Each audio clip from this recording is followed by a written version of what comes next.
Kampante ang Philippine National Police na mauubos nila ang illegal pogo sa bansa hanggang sa Disyembre o sa loob ng 2 buwan. Narito ang balita ni Paul Montibon. Ngayong Disyembre, tatapusin ng PNP ang operasyon ng lahat ng illegal na pogo sa bansa.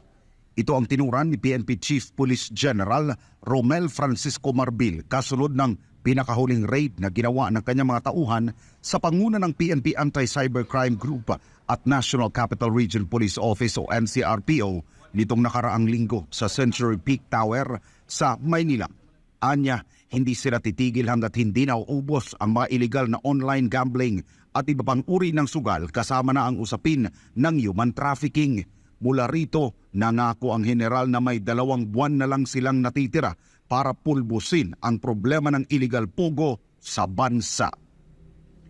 Magugunitang isa ring pinaghihinalaang Pogo Hub ang sinanakay ng mga otoridad sa Central Park, Bagac, Bataan kung saan ginawang front lamang umano ng Centro 1 ang BPO services. Ngunit taliwas ito sa mga ginagawa ng mga empleyado gaya ng sports betting, love at cryptocurrency scams kasama na ang kaso ng labor trafficking.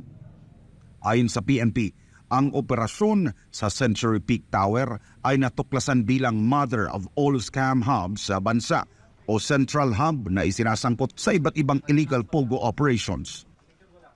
Sa kabilang banda, umapila ang pamunuan ng Century Peak Holdings sa Department of Interior and Local Government o DILG para imbestigahan ang anilang illegal na operasyon ng kapulisan sa 40 palapag na gusali gayon matagal na anilang hindi umuukupa ang Vertex Technology na target ng search warrant ng PNP. Pinakakasuhan rin ng kumpanya ang mga tauhan ng PNP ACG at NCRPO na kasali sa operasyon.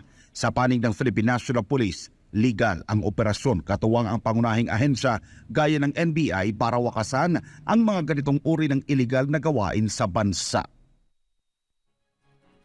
Para sa Diyos at sa Pilipinas kumahal, nag-uulat Paul Montibon, SMNI News.